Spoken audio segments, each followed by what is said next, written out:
Selamat datang di Langkah Pemuda dan Mahasiswa Pemirsa, program acara yang mengulas tuntas mengenai topik terkini, viral di Banyumas dan sekitarnya. Anda dapat menyaksikan kami melalui beberapa platform, mulai dari Instagram, YouTube, Facebook, TikTok, dan Instagram dan lainnya ya. Pokoknya ya, ini udah diulang-ulang berkali-kali bahwa di @BMSTV_official semuanya dapat mengakses kapanpun, dimanapun kalian berada. Lebih mudah dan pastinya enak untuk di handphone saja bisa ya. Terus langsung saja bersama saya Sabrina Salsabila Ismanda dengan narasumber hebat kita pada malam hari ini mengenai topik yang lagi viral, baru-baru ini dirasakan sekolah menengah atas, sekolah menengah kejuruan yang barusan lulus nih. Tapi sebelum kita mengenalkan tema kita, alangkah baiknya kita memperkenalkan dulu narasumber hebat kita. Langsung saja di sebelah saya ada siapa di mana? Oke, halo, kenalin aku Holik dari Ilmu Politik Universitas Jenderal Sudirman. Aktif nih mahasiswa ya Mas Holik ya. Oke, tapi di sebelahnya kayaknya ada wanita yang hebat juga nih ya. Boleh sebelahnya Kak, silakan. Oke. Aku Novala Arun Salsabila. Pada kesempatan ini alhamdulillah aku lagi mendapat beasiswa studi lanjut di UIN Profesor Ki Haji Saifuddin Zuhri Purwokerto, S2 Magister Pendidikan Agama Islam. Wah, baik, berarti lagi menjadi mahasiswa aktif lagi nih ya. Aktif Setelah lagi lulus langsung aktif lagi gitu ya. Maba lagi Kak. Maba lagi, semangatnya luar biasa. Oke, baik. Nah, tadi kan sudah di spoiler nih. Ini kan mahasiswa yang aktif, yang perjalanan masuk perguruan tinggi. Iya, berarti semua yang tadi saya senggol di awal, SMA dan SMK lagi merasakan memperjuangkan perguruan tinggi. Nah, berbicara terkait perguruan tinggi, untuk jalur masuknya kan berbagai macam ya. Maka dari itu kita akan mengulas mengenai pejuang perguruan tinggi, yaitu dari Sibiru hingga gap year. Nah, ini mau cerita dulu di awal. Boleh nih diceritakan dulu sama Mas Holik dulu ini ya. Kira-kira bagaimana cerita mencari universitas, apakah Jenderal Sudirman ini udah kayak list pertama, ilmu politik udah list pertama, atau kayak seperti apa perjuangannya? Boleh Mas Holik. Oke, jujur ketika berbicara jalur masuk perguruan tinggi, event tahunan ini menjadi momen yang paling ditunggu-tunggu ya bagi seluruh siswa SMA maupun SMK yang ada di seluruh Indonesia. Dan ketika ditanya apakah Universitas Jenderal Sudirman itu menjadi langkah pertama saya untuk masuk ke perguruan tinggi negeri, tentunya Unsud bukan salah satu plan.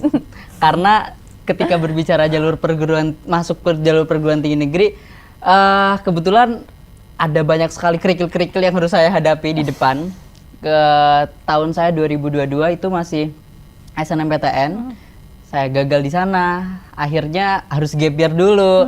Dan menjadi pilihan Unsud itu di tahun 2023 di SNBT pada waktu itu. Gitu sih. Gitu. Oke, baik. Berarti memang sempat mengalami kerikil gitu ya di awal. Kayaknya bukan kerikil lagi, batu besar kayaknya di depan untuk masuk ke perguruan tinggi negeri gitu. Baik, berarti ini kan Mas Holik salah satu pejuang Sibiru dulu ya. Betul. Nah, kayaknya sebelah dulu ke Kak Ova ya. Nah, Kak Ova bagaimana nih cerita masuk ke perguruan tingginya? Iya, mungkin sama ya sama Kak Holik. Saya ini dulu alumni dari SMA 2 Purwokerto, yang mana SMA 2 ini salah satu SMA yang cukup favorit di Banyumas, dan hampir satu kelas saya tuh semua masuk kedinasan UGM gitu ya Kak. Kalau tengok kanan kiri kayaknya udah luar biasa mereka itu ya. Dan saya pada saat itu dapat merah juga Kak, di SNBT, kemudian di SNBP juga merah semua ya Kak. Dan saya mencoba terus karena saya rasa saya udah belajar Kak maksimal. Saya udah ikut les, setiap hari saya nggak pernah izin kuliah kecuali saya yang sakit, yang benar-benar nggak bisa bangun gitu Kak. Jadi saya rasa saya udah belajar dan saya yakin di SNBT berikutnya saya bisa. Ternyata di tahun berikutnya pun gagal. Jadi saya gap year 1 tahun dan hampir 19 kali tidak diterima di universitas. 19 kali saya mencoba Kak. Dan itu hampir putus asa Kak saya pada saat itu, dan saya memutuskan untuk udah nggak mau lanjut kuliah, saya mau bangun bisnis pada saat itu ya, saya inginnya ke sana gitu. Tapi ternyata semangat itu muncul lagi Kak. Jadi saya mencoba satu lagi dan gagal lagi ternyata ya gitu, dan akhirnya saya menemukan satu kampus ini, UIN Saizu Purwokerto, yang benar-benar menerima saya. Dan pada saat itu saya belum bisa menerima kalau saya kuliah di situ Kak. sampai semester 5 karena saya masih kepengennya kayak teman-teman saya di sana di Jogja, di Jakarta, di kedinasan. Tapi langkah awal saya mengikuti lomba kejuaraan nasional dan itu membawa saya ternyata UIN Saizu juga nggak kalah sama kampus-kampus lain dan mahasiswanya pun bisa bersaing di ranah nasional dan internasional. Wah, baik. Ini kalau udah ada audiens langsung kayak tepuk tangan semuanya gitu ya. Keren banget Ini sih. menjadi sebuah acuan dan panutan ya untuk teman-teman yang SNBT namanya sekarang ya. Kemarin merah, jangan bersedih hati teman-teman karena lihatlah kating-kating ini ya yang sudah ada di sini dan lanjut S2 dengan beasiswa juga ya Kak ya, dan juga menjadi mahasiswa berprestasi di kampusnya. Lanjut nih, mungkin ini pembahasan yang menarik lagi gitu ya. Kalau misalkan kita melihat perjuangan SMA ke kuliah itu kan pasti ada ya. Apa saja nih mungkin ya yang telah diikuti, mungkin boleh di-sharing juga. Kira-kira tadi kan di-mention ada les, ada ini, ada itu gitu. Atau selama nanti kita akan bahas gap year-nya nanti sampai di titik yang kayak nggak diterima, bagaimana perasaannya pada saat itu, sehancur apa perasaannya saat itu, dan bagaimana cara menumbuhkan kembali semangat itu. Boleh nih dari Mas Holik? Oke, ketika berbicara masa putih abu-abu, jujur masa putih abu-abu yang kata orang-orang tuh sangat menyenangkan gitu ya. Cuma bagi saya di awal tahun karena pada waktu itu COVID, seabu-abu itu sih sebenarnya. Jadi di SMA aku ambil jurusan IPS, yang kata orang-orang pada waktu itu stigma IPS kayak, aduh kelas anak-anak buangan lah pada waktu itu. Nah di masa aku menjadi anak IPS itu, saya sekolah di SMA Negeri 1 Kajen, salah satu sekolah terbaik juga di kota saya. Di situ ada satu program akselerasi percepatan 2 tahun. Nah, saya mengikuti program percepatan 2 tahun itu untuk sebenarnya ingin membuktikan bahwa anak IPS pada waktu itu tidak seburuk stigma masyarakat. Akhirnya saya mengikuti program akselerasi. Selama 2 tahun itu saya benar-benar nge-push diri saya untuk bisa menyelesaikan walaupun banyak sekali berbagai macam tantangan. Tapi di balik itu semua, sebenarnya alasan utamanya adalah ketika di SMA ada jalur masuk ketua OSIS di beberapa perguruan tinggi. Namun pada waktu itu ketika saya di jurusan IPS, kampus yang saya ingin tuju itu mostly jurusnya saintek semua, IPA semua, sehingga di waktu itu akhirnya aku memutuskan untuk putar otak gimana pada akhirnya aku bisa tetap berprestasi, nggak pakai jalur ketua OSIS. Akhirnya aku masuk program akselerasi 2 tahun itu, menyelesaikan studi selama 2 tahun, tapi juga tetap aktif di organisasi juga, seperti OSIS, PMR dan lain sebagainya. Terus juga sama kayak Ko Ova ikut lomba dan lain sebagainya. Terus juga bagaimana pada akhirnya saya memanfaatkan kesempatan untuk bisa terus berprestasi di tengah COVID. Dan fun fact-nya adalah saya anak satu-satunya yang bisa sampai SMA pada waktu itu. Di keluarga? Di keluarga, jadi 4 kakak saya anak terakhir dan saya yang satu-satunya bisa sampai ke SMA. Makanya saya benar-benar ingin memanfaatkan masa putih abu-abu itu biar bisa menjadi bukti juga bahwa ketika ayah saya, ibu saya nggak lulus SD, tapi bisa menyekolahkan anaknya tinggi, kayak gitu. Nah setelah mengikuti program akselerasi, aktif di kampus, ikut lomba, alhamdulillah lulus dengan predikat paralel 1 pada waktu itu. Aktif di SMA ya, bukan di kampus ya? Aktif di SMA pada waktu itu maksud aku. It's okay. Aktif di SMA, paralel 1, tapi ketika daftar otomatis dapat eligible 1 pada waktu itu. Plot twistnya adalah saya udah sangat bersyukur, alhamdulillah, percaya diri untuk bisa masuk ke perguruan tinggi. Langsung saya ambil pilihan 1, pilihan 2. Wallahu alam pada waktu itu kampus yang itulah ya. Mendapatkan warna cinta dari panitia. Di situ kayak merasa bahwa apa sih yang Allah itu rencanakan gitu loh. Padahal aku udah berusaha buat sebaik mungkin dalam menjalankan sekolah, namun dikasih warna cinta dari panitia.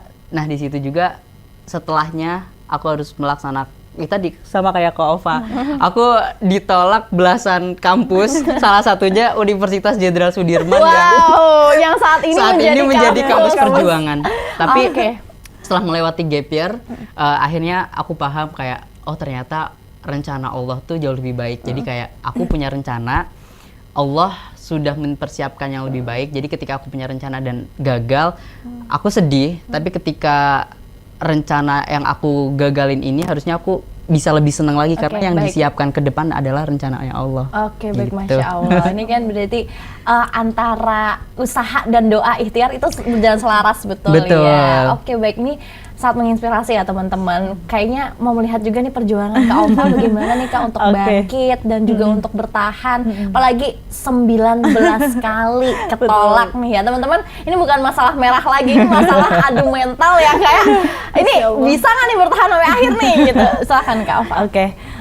Selain ikut SNBT dan SNBP, kalau yang saya kan angkatan 20 ya, jadi 6 tahun lalu Kak saya ada di SMA.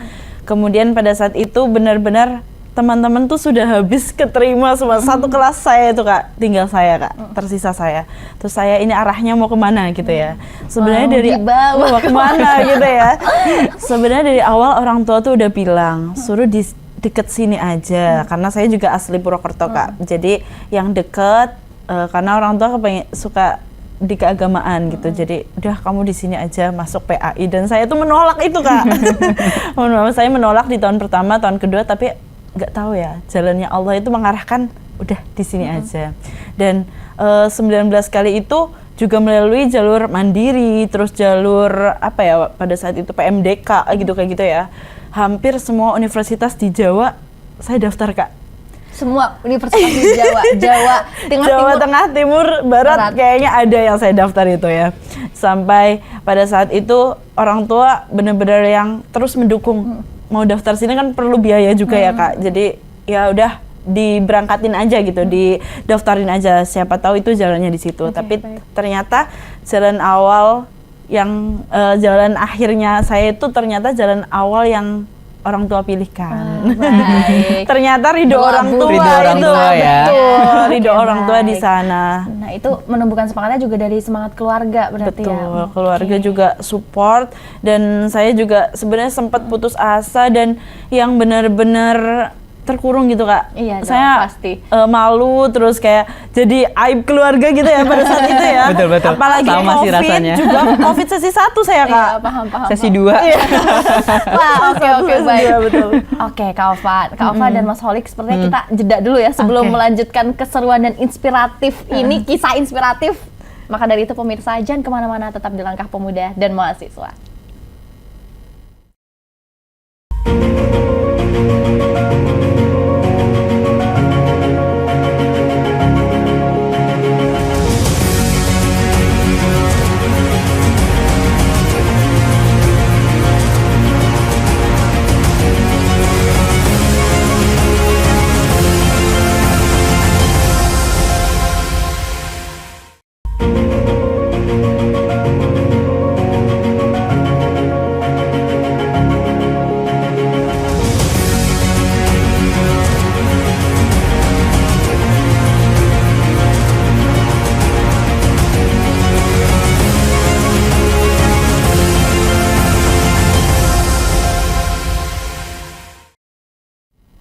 Kembali lagi pemirsa di Langkah Pemuda dan Mahasiswa. Mas Holik, Mbak Ova, aduh semangatnya luar biasa nih malah hari ini. Semangat banget sih. Iya, dengan sound yang luar biasa juga nih ya. Nah, oke, kita akan melanjutkan pembahasan mengenai pejuang perguruan tinggi. Kalau misalnya kita lihat perguruan tinggi itu kan ada PTN ya, perguruan swasta dan lain-lain gitu. Tapi makna perguruan tinggi untuk Kak Ova dan Mas Holik gimana sih? Boleh dari Kak Ova, makna perguruan tinggi seperti apa? Ya. Perguruan tinggi ini sebenarnya jenjang lanjutan ya setelah SMA. Nah, awalnya saya juga karena melihat kondisi awal itu sepertinya tidak memungkinkan itu untuk melanjutkan studi. Jadi saya berpikir untuk kerja dulu, jeda dulu atau bagaimana gitu ya. Tapi orang tua ternyata mendukung saya untuk lanjut studi. Nah, menurut saya perguruan tinggi adalah salah satu tempat yang bagus banget untuk berproses dan belajar, karena di sana itu kita dapat banyak hal yang nggak kita dapat di jenjang SMA, terutama berkaitan dengan kegiatan-kegiatan di luar kampus gitu ya, seperti organisasi, terus juga keikutsertaan lomba dan ternyata mahasiswa ini harus punya inisiatif sendiri, nggak seperti siswa yang harus terus diberikan arahan dari guru, tapi ternyata mahasiswa ini udah jenjangnya beda. Dia melangkah sendiri, mengambil keputusan sendiri, dan banyak teman-teman saya juga dan termasuk saya ini yang harus kuliah dengan kerja, dan itu harus bisa manajemen yang besar, dan itu nggak kita dapatkan kalau kita hanya lulus di jenjang SMA saja gitu ya. Oke, baik. Berarti maknanya ini adalah ruang belajar berproses yang baik dan gitu berproses, ya. betul. Kalau Mas Holik bagaimana nih melihat dulu mungkin pas SMA perguruan tinggi itu adalah cita-cita aku atau apa nih Mas Holik? Oke, perguruan tinggi itu ketika aku flashback beberapa tahun yang lalu, aku melihat sesuatu hal yang sangat sulit digapai gitu Kak. Karena bisa dibilang aku juga terlahir tadi ya, karena latar belakang keluarga aku juga mereka sangat peduli dengan pendidikan, tapi pada waktu itu perguruan tinggi adalah hal yang sangat sulit untuk digapai, untuk diimpikan aja kayak pada waktu itu sulit gitu. Cuman di sini tadi aku ingin membuktikan bahwa aku harus bisa menjadi sarjana pertama di keluargaku, aku harus bisa masuk ke perguruan tinggi, aku harus bisa berproses di sana, karena bagi aku ketika aku memanfaatkan kesempatan untuk bisa masuk ke perguruan tinggi, itu adalah satu privilege. Dan tadi teman-teman yang saat ini menyandang gelar mahasiswa, menurutku itu adalah satu privilege yang harus dimanfaatkan. Tadi benar yang dikatakan Kak Ova, ketika di perguruan tinggi banyak hal yang nggak bisa kita dapatkan di luar sana. Ada yang bilang kayak, ngapain sih kuliah, buang-buang waktu, buang-buang duit, kayak scam gitulah. Cuman di sini aku melihat bahwa ketika kita mendapatkan gelar mahasiswa, ini adalah momen yang sangat-sangat ditunggu bagi banyak orang, dan juga privilege bagi aku yang terlahir dari satu desa yang ibaratnya bisa dihitung anak-anak yang bisa melanjutkan pendidikan ke tingkat menengah, apalagi perguruan tinggi gitu. Jadi aku melihat perguruan tinggi sesuatu hal yang bisa menjadi, ketika kita punya mimpi dan tadinya mimpi itu sangat jauh, ketika masuk ke perguruan tinggi, mimpi itu ternyata nggak terlalu jauh, bahkan ada di depan kepala kita gitu sih. Baik.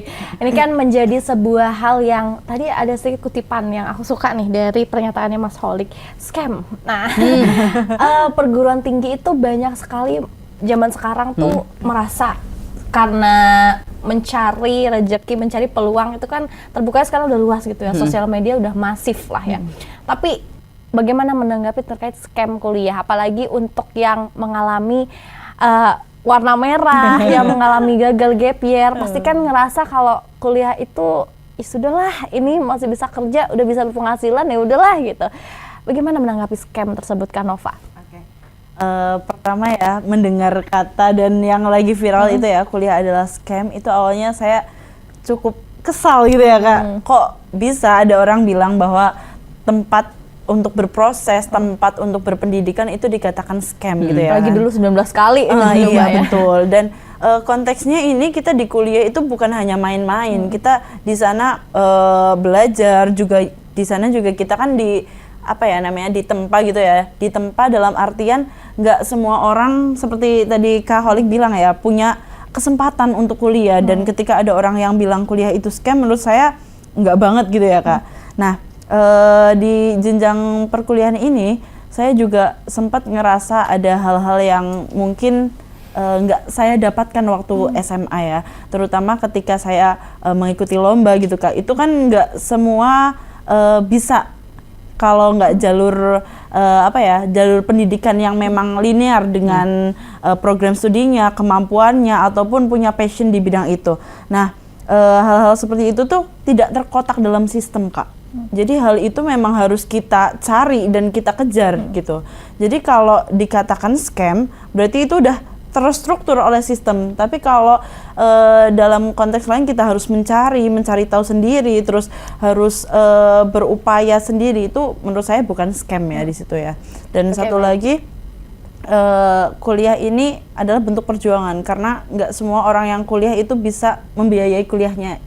dari orang tuanya sendiri. Ada yang mereka yang berjuang gitu ya, berjuang mencari uang sendiri, terus ada yang harus mendapatkan beasiswa. Jadi kalau dikotakan dalam kata scam itu berarti kurang bisa menghargai perjuangan orang seperti itu. Baik. Sebelumnya teman-teman semua kalau misalkan kita bahas scam, ini takutnya nggak ngerti nih apa itu scam ya kan. Scam itu adalah bahasa yang sering digunakan anak-anak zaman sekarang, dimana sekolah itu adalah penipuan gitu ya kan, penipuan. Di balik itu semua, yaudahlah sekolah tinggi, tapi sebenarnya uangnya gini, ini gini bisa didapatkan di luar gitu ya kan. Tapi kalau dari Mas Holik gimana nih menanggapi scam tersebut? Aku melihat di sini ketika kita konteksnya adalah berkuliah ya, bagaimana pada akhirnya kita bisa memanfaatkan privilege itu dengan baik. Itu bisa jadi scam, bagaimana pada akhirnya ketika ya tadi kita hanya kuliah tapi tidak memanfaatkan itu. Kita hanya mencari gelar saja tanpa bisa memanfaatkan gelar itu dengan baik. Tapi ketika kita benar-benar memanfaatkan kuliah itu dengan baik, kita bisa belajar, relasi, terus juga bagaimana pada akhirnya di perguruan tinggi itu banyak sekali hal-hal yang tadi nggak bisa kita dapatkan ketika kita nggak masuk ke perguruan tinggi itu. Itu bukan satu scam, itu adalah investasi yang paling berharga gitu. Karena ketika kita masuk kuliah, banyak sekali hal-hal yang bisa kita pelajari di sana. Mungkin ketika melihat situasi sekarang ya, indis ekonomi bahasanya, ngapain banyak sarjana yang akhirnya menganggur sehingga muncul ngapain kuliah tinggi-tinggi kalau nanti pada akhirnya menjadi pengangguran. Poinnya bukan di situ menurutku, tapi bagaimana kita memiliki value, memiliki nilai yang beda dari teman-teman yang lain gitu. Kita sebagai mahasiswa harus bisa meningkatkan value dari perkuliahan itu, terus berjejaring relasi dengan orang-orang yang di sana, karena ketika di kampus semua orang punya satu mimpi dan satu tujuan yang sama. Oke, baik. Ini kan berarti makna mendalam terkait perkuliahan untuk pejuang yang merah yang masih memperjuangkan sampai akhirnya dapat sekarang. Sedikit dulu sebelum jeda komersial nih ya. Mungkin kan ini menjadi sebuah pembuktian gitu saat ini gitu. Udah mahasiswa yang alhamdulillahnya berprestasi, alhamdulillahnya bisa bermanfaat bagi banyak orang. Ini kan adalah jawaban dari doa-doa yang di belakang gitu ya. Ini mungkin bisa jadikan sebuah inspirasi buat teman-teman bahwa bagaimana sih pada saat gagal gitu ya. Gagal itu kan rentan namanya untuk menyerah gitu. Agar menyerah itu tidak berhenti di sana gitu. Jalur apa yang harus, apakah bergabung dengan teman-teman yang harus les lagi, atau ikut apakah ruangan apa untuk bisa tetap menyokong dirinya agar tetap konsisten berjuang? Bagaimana ini Kak Nova? Oke, pada saat saya gagal ya, pada saat itu 2020 itu saya memang benar-benar mengurung diri Kak di sana ya. Pasti ada lah rasa itu, yang rasa kayak diriku nih nggak mampu ya, atau aku yang kurang berdoa, atau aku tidak dapat kesempatan itu pada saat itu. Tapi ada satu hal yang mengubah hidup saya pada saat itu. Saya sering ikut kajian ya Kak, kajian, dan sempat buka beberapa ayat Al-Quran yang kalau nggak salah artinya seperti ini ya. Jalan Allah itu yang terbaik bagi setiap hambanya ya. Dan ada kalimat yang mengatakan la tayasu min rahmatillah, berarti artinya janganlah kamu berputus asa atas rahmat Allah. Nah di situ saya rasa rahmat Allah yang diberikan untuk saya itu udah sejauh ini ya Kak. Tapi ketika saya gagal terus saya harus menyerah begitu saja, itu kayak tidak adil banget ya. Allah itu udah memberikan kasih sayangnya dan rahmatnya sejauh saya hidup sampai jenjang SMA, dan ketika saya diberi gagal tiba-tiba saya harus menyerah begitu saja, berarti saya tidak respect gitu ya, tidak bersyukur atas rahmat Allah. Di situ saya mulai berpikir, oh ya, saya harus bangkit. Orang tua saya pun masih mensupport saya sampai detik itu gitu Kak. Oke, baik. Ini menyentuh ya untuk kalangan-kalangan yang mungkin merah, karena banyak banget yang curhat juga ya ke LPM bahwa merah itu juga hal yang sangat berat gitu. Tapi bagaimana nih Mas Holik menanggapi stigma mungkin ya, aduh ini menyerah gitu dan lain-lain. Sedikit saja Mas. Oke. Kalau dari aku sih ketika melihat teman-teman dan pengalamanku kemarin dapat penolakan juga, sedih adalah hal yang wajar ketika kita mengalami hal tersebut. Jadi ketika mengalami hal tersebut, sedih itu kita terima terlebih dahulu. Tapi pertanyaannya adalah kita memilih untuk terus sedih dan mendengarkan kata orang. hanya stay di kesedihan itu, atau kita memilih untuk sedih habis itu bangkit gitu. Jadi itu kembali lagi ke teman-teman semuanya yang di luaran sana masih dapat merah. Kayak ketika kita dapat merah, dunia masih terus berjalan, dunia masih tetap berputar. Jadi jangan berhenti jangan berhenti dan terus menangisi kesedihan itu. Terus bangkit, masih ada mie ayam yang harus kita makan. Terus masih banyak hal-hal yang harus kita coba. Jadi jangan terlalu berlarut-larut sedihnya. Semangat. Baik. Ya, Mas Holik, Kak Ova, ini sebenarnya pembahasan yang makin menarik ya. Sebelum nanti kita akan membahas terkait dengan gap year. Jadi jangan kemana-mana pemirsa, tetap di Langkah Pemuda dan Mahasiswa.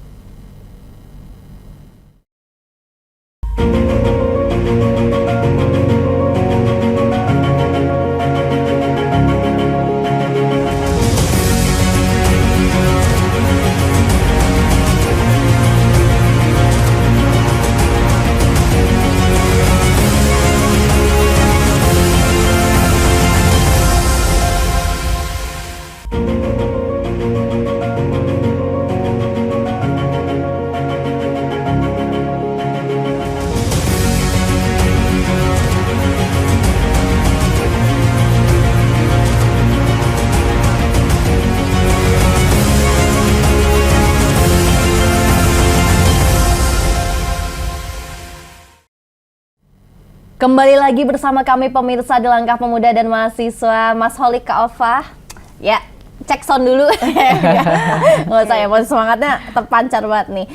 Kak, ini kan menjadi sebuah cerita yang sangat menarik lagi ya, bahwa memang kakaknya bukan hanya ditolak merah saja gitu, tapi jeda nih, jeda untuk 1 tahun, berapa tahun ya untuk nggak kuliah, baru sampai kuliah lagi gitu. Mungkin kan banyak nih keputusasaan yang terjadi di luar sana, baru-baru ya kayak, aduh baru ketolak merah, nah ini udah ngerasain namanya gap year gitu nih ya.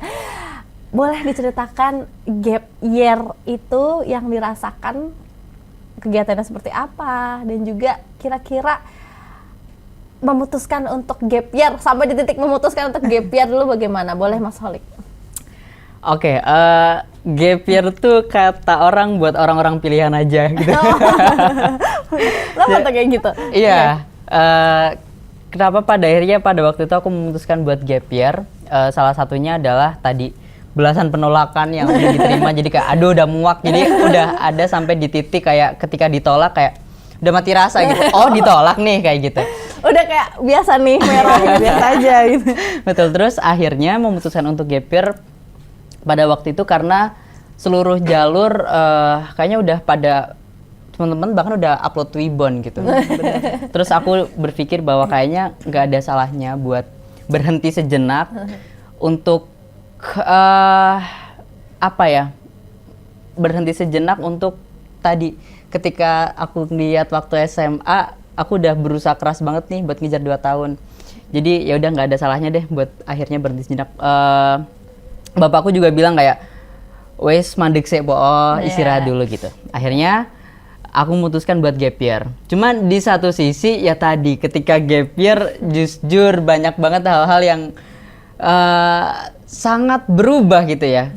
Mulai dari takut buat ketemu orang, bukan takut dalam artian gimana-gimana, tapi takut ditanya kayak kuliah di mana. Itu tuh kayak pertanyaan yang sangat-sangat menakutkan pada waktu itu ya. Tapi sekarang kayak ya udahlah. Terus takut buat buka sosial media karena melihat postingan Twibbon dari teman-teman. Iya, itu bukan kesalahan mereka gitu. Tapi bagaimana kita bisa mengontrol Nah, pada waktu itu sampai kayak aku nggak buka sosial media, aku mengurung diri. Cuma aku berpikir lagi kayak ketika aku hanya ada di titik itu, ya udah, aku nggak dapet apa-apa gitu. Akhirnya aku memutuskan buat oke, kita coba keluar dari zona nyaman kesedihan itu. Aku mencoba buat beraktivitas, aku mencoba buat bekerja pada waktu itu juga. Terus ya udah pada akhirnya aku memanfaatkan waktu gap year itu untuk bisa terus bertumbuh dan berkembang gitu. Walaupun aku melihat aduh aku kayaknya udah ketinggalan nih sama teman-teman yang lain. Udah pada ada yang pionir, ada yang banyak banget lah kegiatan di kampus. Aku masih rebahan di kamar gitu, scroll. Tapi pada waktu itu tadi, aku memutuskan untuk keluar dari zona nyaman presiden itu aku memilih untuk bekerja. Pada waktu ada lowongan pekerjaan dari Badan Pusat Statistik. Jadi terima kasih Badan Pusat Statistik sudah memberikan kesempatan untuk anak SMA itu pada waktu itu bekerja. Oke. Akhirnya bekerja di situ. Jadi malah aku ketemu sama teman-teman dari sarjananya udah pada lulus gitu. Ternyata oh alah, ternyata ini loh jawaban dari doa-doaku. Kayak Allah tuh Oke, udah baik. wes gap year habis itu kamu kerja, kamu akan ketemu sama orang-orang keren kayak gitu-gitu sih. Oke, baik Mas Holik. Boleh kembali ke Kak Ova gitu ya. Kira-kira bagaimana cerita gap year-nya memutuskan untuk gap year gitu. Apa mirip sama Mas Holik? Terus apa pekerjaan yang telah ditekuni di gap year misalkan? Oke, hampir sama ya, di awal-awal setelah teman-teman itu sudah mulai upload tribun itu ya, rasanya itu Instagram ini semakin menakutkan ya bagi saya ya. Tapi saya juga senang Kak, saya tipe orang yang senang juga kalau teman-teman saya itu sukses gitu ya Kak. Jadi saya juga ngerasa, aduh ini mungkin bukan saatnya untuk saya gitu ya. Jadi saya puasa Kak, puasa Instagram dan puasa sosmed gitu ya. Dan pada saat itu saya hanya fokus di WA saja, dan kebetulan saya menekuni bisnis online. Dan pada saat itu sempat jualan hijab juga, terus jualan banyak ya, berbagai macam jajanan-jajanan gitu ya.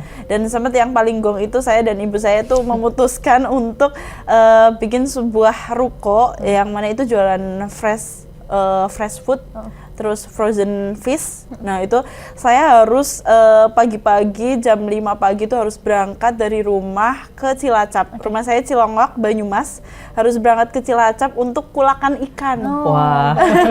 Berangkat jam 5 pagi, terus sampai siang di sana jam 12, terus pulang lagi jam 4 sore, besok harus dijualin lagi kayak gitu. Setiap kulakan berarti setiap 3 hari sekali kayak gitu. Dan saya yang bawa mobil, terus ibu saya yang milih ikan, terus di belakang bawa gerobokan ikan itu yang gede banget. Dan itu saya ngerasa itu perjuangan saya di fase-fase yang nggak kuliah, dan salah satu bentuk bakti saya kepada ibu saya pada saat itu ya, karena memang di rumah nggak ngapa-ngapain pada saat itu, dan sambil belajar juga untuk persiapan berikutnya gitu. Wah baik Kak, ini menjadi, ini kalau bisa di zoom air mata saya hampir menetes nih ya.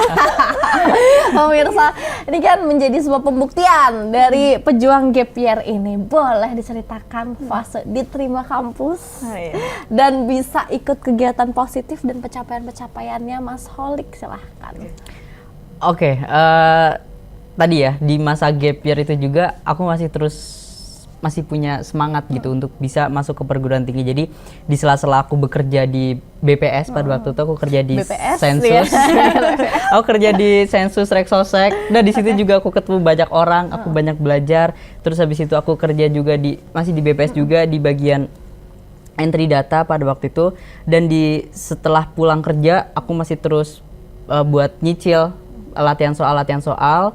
Terus dan fun fact-nya adalah aku keterima kampus itu SNBT pada waktu itu pas lagi kerja juga aku buka pengumuman. Jadi kayak berarti tes ini tes, ya, tes iya, UTBK. UTBK ya. UTBK. Jadi waktu itu masih sensus pertanian, terus aku lagi ada di rumah warga. Kayak aku jam 15 itu pengumuman gitu. Akhirnya aku buka, ternyata aku lolos. Jadi nggak ada ini bagian bikin reaction tuh nggak ada, karena aku lagi kerja pada waktu itu.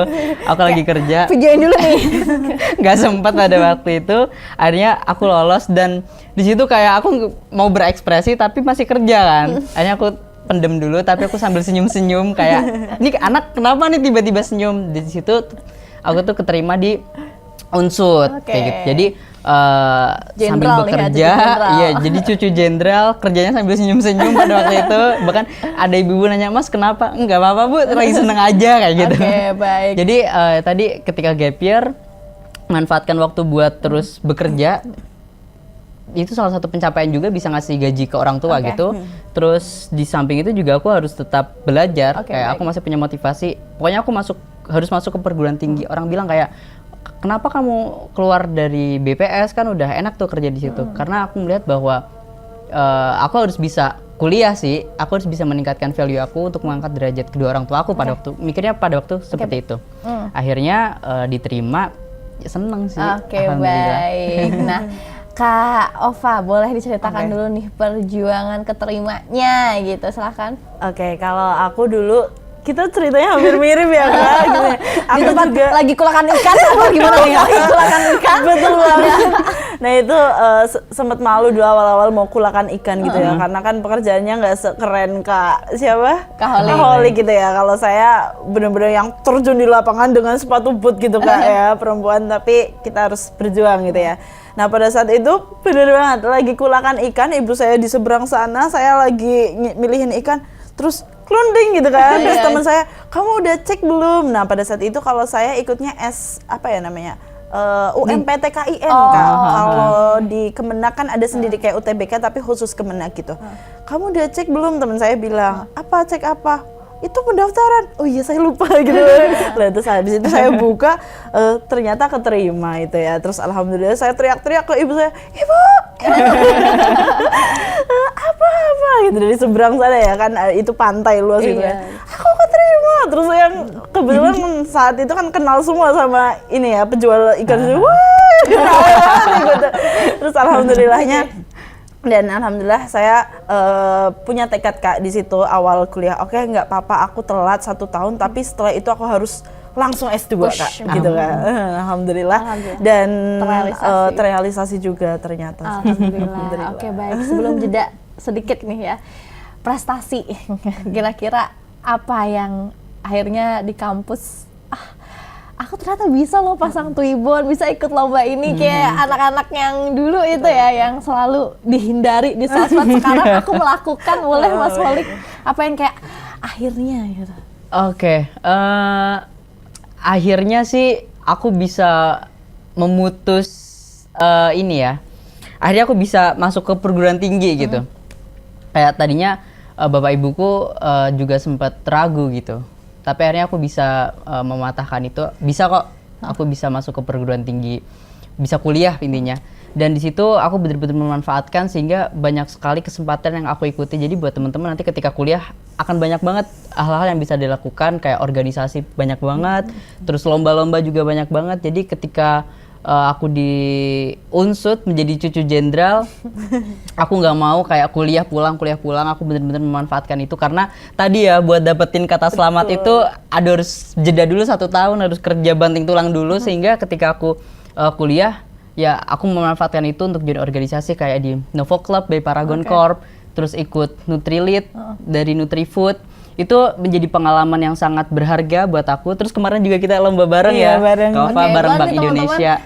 Mas Holik ini juara 1 nih ya, Iya, dari lomba apa Mas? Kita kemarin juara 1 di Kris Jelajah Indonesia mewakili Purwokerto untuk di tingkat nasional kemarin.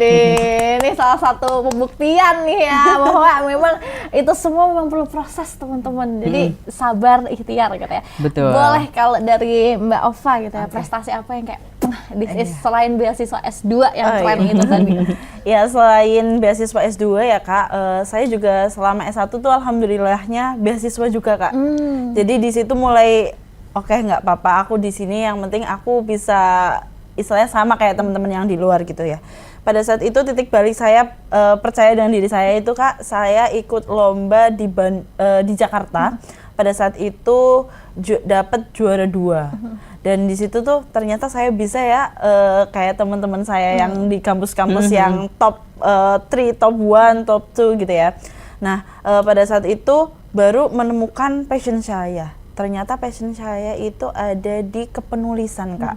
Nah, jadi saya aktif mulai nih ikut isai, terus artikel ilmiah, karya tulis ilmiah di berbagai lomba-lomba yang ada di Instagram. Terus saya juga ikut di kalau di Univ yang PTN kan ada PIMNAS ya. Kalau di saya ada OASE untuk Kemenak. Itu menguji seluruh mahasiswa di Kemenak. Dan alhamdulillahnya kemarin dapat medali perak. Terus sempat ke Lombok juga dapat medali perunggu. Terus waktu di Jember masuk top 10, dan sebelum wisuda kemarin juga alhamdulillah saya diberangkatkan ke Kemenpora RI dan Kementerian Pendidikan dan saat itu tulisan saya masuk ke sana gitu kan. Sama teman-teman. Keren sekali. Oke, baik. Kak Ova, Mas Holik, inspirasi ini semoga langsung masuk nih ya ke teman-teman pemuda mahasiswa, bukan mahasiswa, pejuang perguruan tinggi ya. Tapi kayaknya sesi terakhir akan lebih seru ya. Jangan kemana-mana dulu, tetap di Langkah Pemuda dan Mahasiswa.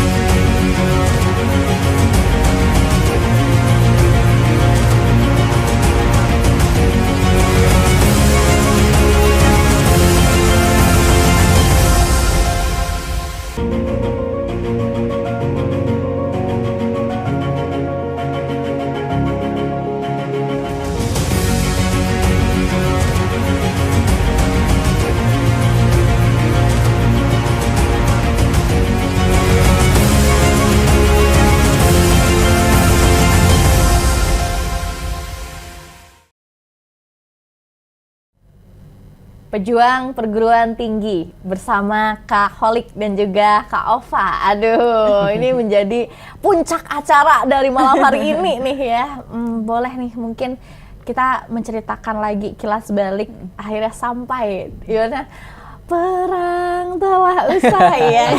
Kayak ini baru dimulai kalau dari aku ya. Kan dulu, maksudnya akhirnya masuk Oke, perguruan masuk. tingginya. Itu kan Oke, perangnya oke. udah selesai kan yang pas itu. Nah, ada pasti namanya stigma harus dihadapi, stereotip yang harus dihadapi. Bagaimana sih agar keluar dari sana, bertahan dari sana, Kak Ova? Oke. Pertama ya Kak, ini karena saya sekarang lagi jenjang S2 ya. Boleh kayak kata-kata apa yang pernah masuk ke Kak Ova nih yang betul. menjatuhkan gitu? Itu banyak banget ya Kak, tentunya pas awal-awal gap year itu kan pasti banyak, ini kuliah di mana, ini udah diterima di sini, ini kakak anak tante gitu kan. Aduh, berat itu. Banyak banget kayak gitu ya, tapi saya berusaha pada saat gap year itu saya menemukan diri saya mengambil manfaat dari gap year itu sendiri Kak. Jadi saya sudah kebal dengan perkataan-perkataan orang, dan itu ternyata nggak semua yang orang lain kata itu bisa masuk di diri kita ya Kak. Jadi di situ saya ngerasa kayak ya udah, itu perspektif mereka. Diri saya gitu. Kita harus punya prinsip untuk diri kita sendiri. Apalagi soal perempuan ya Kak. Perempuan udahlah nggak usah kuliah gitu ya pada saat itu ya. Pada saat itu saya akhirnya saya minimal harus S1. Nah sekarang S2 apalagi ya Kak. Ngapain sih, udah tinggal kerja habis itu nikah gitu kan. Tapi saya rasa perempuan ini harus berdikari Kak. Berdiri di atas kaki sendiri. Ya. Jadi bagaimanapun kita harus bisa teman-teman. Kalaupun mungkin dari segi finansial kita tidak mampu, masih banyak kesempatan-kesempatan lain, beasiswa lain yang harus kita kejar Kak. Karena banyak kesempatan itu Kak. Oke, baik Kak Ova. Mas Holik, bagaimana caranya menerapkan agar satu pintu tertutup, banyak pintu yang terbuka? Mas Holik, silakan. Widih, pertama keren banget buat Kak Ova, perempuan yang berdikari, keren banget. Buat temen-temen yang kemarin dapat warna cinta gitu ya, Iya, ibaratnya. warna merah. Ini baru kemarin banget nih, Iya. beberapa hari lalu. Aku juga di timeline X itu banyak banget yang dapat merah, biru dan sebagainya, tapi kebanyakan kan Gak ada merah. kuning hijau gitu ya. kan. Jadi ketika satu pintu itu tertutup, tadi kata Kak Abel benar, banyak banget pintu-pintu ke depan yang pasti akan terbuka buat teman-teman. Jadi tapi hal yang harus dilakukan adalah kita membuka pintu itu. Nggak mungkin pintu itu bisa terbuka dengan sendirinya. Jadi ketika SNBP kemarin teman-teman dapat merah dan sedih, hal yang wajar gitu. Pertanyaannya lagi, tanyakan pada diri teman-teman, teman-teman memilih untuk terus ada di situ atau membuka pintu-pintu yang lain. Karena ketika kita mau berdiri terus membuka pintu, banyak banget hal yang bisa kita dapatkan ya Kak. Kayak ya tadi, berbagai macam kesempatan itu Allah akan kasih kemudahan. Bahkan Allah tuh bilang di Al-Insyirah tuh, nggak setelah kesulitan itu datang kemudahan, tapi bersama kesulitan pasti ada kemudahan. Jadi ketika teman-teman merasa bahwa sekarang itu sedang sedih, itu kan orang bilang pasti akan ada pelangi setelah hujan. Allah tuh lebih baik gitu loh. Di tengah-tengah kesulitan itu pasti ada kemudahan yang bisa kita dapatkan gitu. Jadi apapun yang teman-teman sekarang dapat warna merah, ya sekarang terima itu dengan lapang dada dan percaya apa yang teman-teman rencanakan dan itu gagal, rencana Allah itu jauh lebih baik. Dan juga yang mau aku sampaikan adalah bagaimana pada akhirnya kita bisa mengkontrol diri kita. Perkataan orang lain pasti akan sangat banyak, pertanyaan-pertanyaan itu nggak bisa kita kontrol. Yang bisa kita kontrol adalah diri kita sendiri, sehingga terus semangat untuk bisa mencapai mimpi yang teman-teman tuliskan dulu waktu SD. Baik. Wow, dari SD nih ya, Mas Holik, Kak Ova, ini menjadi diskusi yang menarik lagi bahwa memang cerita pejuang perguruan tinggi itu akan selalu bervariasi, beragam gitu ya. Tapi mungkin ada yang ingin dikatakan gitu ya sebelum nanti ada closing statement gitu ke yang gagal kemarin, yang terbatas dari finansial, yang merasa kalau ini akhir dari dunia gitu, yang merasa bahwa kamu enak bisa berbicara seperti itu karena sudah berhasil gitu ya. Ini kan banyak saya perbandingan. Gimana nih Kak Ova? Oke. Teman-teman, fase ini pasti akan terlewati ya teman-teman, nggak kita akan stay terus di fase itu ya. Buat teman-teman yang merah, saya juga dulu ada di fase itu teman-teman. 19 kali ya. 19 kali teman-teman. Wow. Jadi saya pada saat itu yang saya lakukan adalah men-screenshot hasil gagal saya. Oke, ini gagal lagi gitu. Dan saya berupaya untuk lapang dada. Saya yakin bahwa apa yang kita inginkan belum tentu sesuai dengan Allah yang Allah inginkan gitu ya. Allah mau itu jauh lebih baik untuk diri saya. Jadi saat itu mungkin saya nggak di sini, Allah punya tempat sendiri untuk saya berkembang dan bertumbuh jauh lebih mekar di sana gitu kan. Pada saat itu saya berupaya untuk menegarkan diri gitu ya Kak, semangat lagi, terus berproses lagi seperti yang Kak Holik bilang tadi ya, ketika ada kesempatan yang tertutup, barangkali banyak kesempatan yang terbuka di luar sana gitu teman-teman. Untuk saat ini ya, terus berjuang, jangan berputus asa, karena satu kata yang selalu saya ingat ya Kak, rahmat Allah itu selalu ada untuk hambanya. Jadi jangan berputus asa atas rahmat Allah. Oke, baik. Amin ya Allah. Nah, ini menjadi sebuah banyak hal. Dari tadi tuh banyak yang di hati ya. Amin, amin, amin gitu. Saya aminkan gitu ya. Tapi Mas Holik, untuk bisa mencapai tahap ini pastikan bagaimana sih kekuatan dari lingkungan, kekuatan doa? Kenapa orang itu harus loh untuk memperjuangkan dua hal, bukan hanya usaha saja, tapi doa juga selaras. Bagaimana tuh Mas Holik? Oke, biasanya nih teman-teman ketika udah masuk ke detik-detik pengumuman atau mau pengumuman gitu, kayaknya lebih dekat gitu ya dengan Allah. Aku juga pada waktu itu kayak gitu. Kenapa baru pas lagi gagal baru kayak, aduh ini Allah kok gini ya gitu, gimana? Cuman tadi ya kayak faktor lingkungan, terus juga bagaimana kita berusaha dan berdoa itu sangat berpengaruh banget sih. Apalagi yang paling penting adalah restu orang tua. Bagaimana kita bisa ketika masih ada orang tua, sebisa mungkin doa dari beliau-beliau lah yang bisa menembus ke langit gitu. Jadi jangan segan untuk meminta doa dari mereka. Terus bagaimana juga kita berusaha, dalam artian kita nggak hanya berdoa terus minta dimasukkan ke perguruan tinggi ini, tapi usaha kita nol. Dan kita terus berusaha sampai kita lupa berdoa juga menurutku akan sia-sia gitu, akan sangat sombong. Kayak kita belajar tanpa ada berdoa, itu sombong banget di mata Allah gitu. Dan kita berdoa terus tapi kita nggak belajar juga, Allah menyukai hambanya sangat berusaha untuk bisa mencapai itu semua. Sehingga itu semua harus bisa balance. Ditambah lagi dengan doa orang tua, wah itu sangat-sangat bisa membantu teman-teman untuk mencapai mimpi-mimpinya sih. Seperti itu. Terima kasih banyak Mas Holik. Nih, sepertinya kita sudah diaba-aba bahwa memang waktunya nih ya, kita harus mempercepat lagi. Dan tidak terasa nih teman-teman bahwa memang di Langkah Pemuda dan Mahasiswa semakin asik diskusinya, semakin mau selesai gitu. Kalau bisa 5 SKS lagi, 6 SKS lagi ya Mas Holik, Kak Ova. Ini adalah closing statement yang harus disampaikan gitu ya. Balik ke tema kita lagi, pejuang perguruan tinggi. Silahkan Kak Ova, apa yang ingin dikatakan untuk anak muda Banyumas dan sekitarnya, anak SMA, SMK, semua anak gap year? Ya, kalau untuk teman-teman saat ini berarti adik-adik saya gitu ya, kayak betul.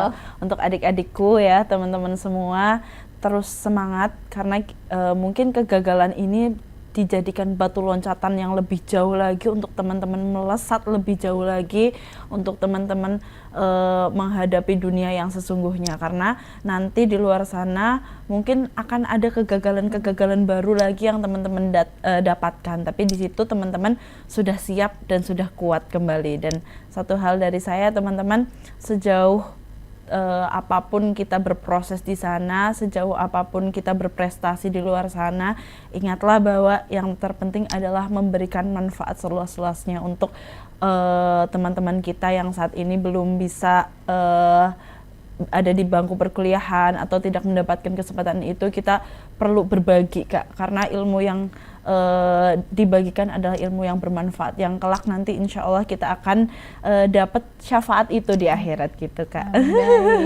Mas Holik, apa yang ingin disampaikan untuk pejuang perguruan tinggi gap year? Oke, buat teman-teman semuanya yang di luaran sana masih mendapatkan warna merah dan masih harus terus berjuang untuk gap year maupun yang semi gap year masih mengejar PTN-nya, tadi ya nggak henti-hentinya pasti terus semangat untuk bisa menggapai mimpi teman-teman semuanya. Cuman teman-teman jangan sampai lupa bahwa ketika teman-teman dalam mengalami kesulitan tadi ya, bahkan Allah bilang fa inna ma'al usri yusra, inna ma'al usri yusra. 2 kali Allah bilang bahwa dalam setiap kesulitan teman-teman pasti ada kemudahan, nggak setelah kesulitan gitu. Jadi semangat untuk terus menghadapi berbagai macam hal ke depannya. Dan ketika sekarang teman-teman dapat merah, dunia masih terus berputar, teman-teman. Jadi jangan sampai berhenti dan menangisi itu terus, bangkit. Ada banyak sekali jalur yang harus teman-teman coba. Ada banyak hal yang harus nggak papain kalau kata sana gitu.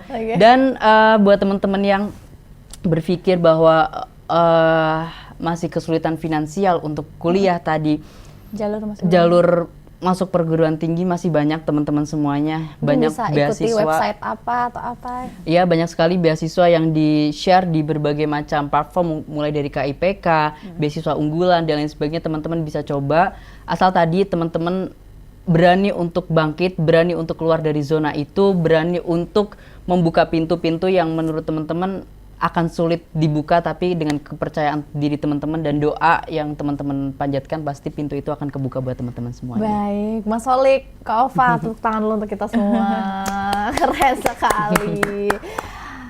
Jujur di sini kalau bisa menangis kayaknya udah menangis ya, cuman kita kan sama-sama lagi talk show nih. Tapi apresiasi yang sangat tinggi untuk Kak Ova dan Mas Holik ya. Sebelumnya kami ucapkan terima kasih banyak telah hadir di malam hari ini, mengisi, menginspirasi, memberikan semangat, memberikan harapan lagi untuk anak-anak pejuang ya dari perguruan tinggi gitu. Dan mungkin doa saya mengalir untuk Mas Holik dan Kak Ova. Amin, doa kita juga mengalir untuk host tercinta kita. Betul, untuk Mas Tinggi juga jangan lupa ya.